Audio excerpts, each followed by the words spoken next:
reviens sur les questions linguistiques.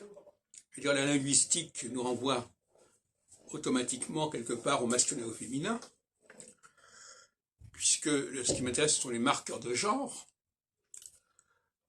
Et en français, les marqueurs de genre sont très puissants, sont très dynamiques.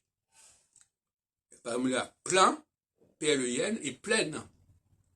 Est-ce qu'un francophone, quand il passe de plein à pleine, il se rend compte de la transformation?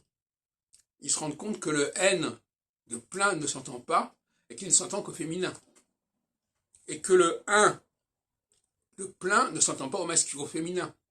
Il ne s'entend qu'au masculin. Parce qu'il y a ce problème de la diphtongue du EIN. Dans d'autres langues, cette problématique n'existe pas. En allemand, c'est très particulier. Parce qu'en allemand, vous avez par exemple mein, sein, mon, son.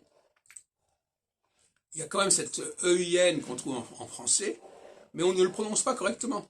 On va dire mein, meine, sein, seine, alors qu'il faudrait dire mein, mein, sein, sein. Donc l'allemand a perdu quelque chose. Donc il y a une déperdition. Le français, c'est intéressant, le français, il y a des choses que d'autres langues ont perdu et que le français a gardé, en grande partie. Là, vous avez l'exemple. Un autre exemple, c'est effectivement sur le ON dont j'ai parlé l'autre jour. Les Italiens ont perdu en partie le ON parce que, tout simplement, à l'écrit, le ON s'écrivait autrefois avec un O surmonté d'un petit signe, mais si on ne fait pas attention à ce signe, on va croire que c'est du O. Pour ça, par exemple, le français n'a pas so et ça, mais son et ça.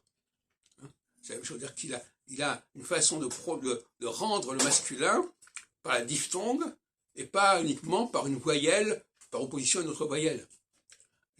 La différence est beaucoup plus intéressante en français qu'elle ne l'est aussi bien en italien, et encore pire en espagnol, qu'en allemand, sans parler de l'anglais, qui lui ne sait même plus distinguer entre le masculin et le féminin.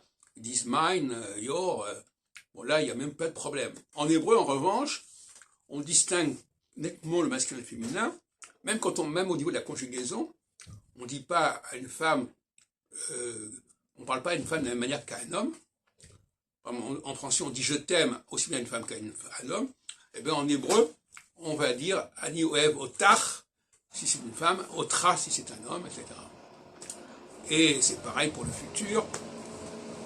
Donc, l'hébreu marque nettement le masculin et le féminin, si ce n'est qu'il y a des aberrations, comme je l'ai déjà signalé. C'est-à-dire qu'on va dire ata à un homme, alors que c'est évidemment ata à une femme.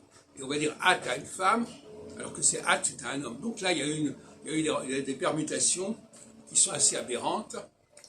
De même qu'on dit katafta, tu as écrit à un homme, et katafta à une femme, donc ça devrait être katafta à un homme et katafta à une femme.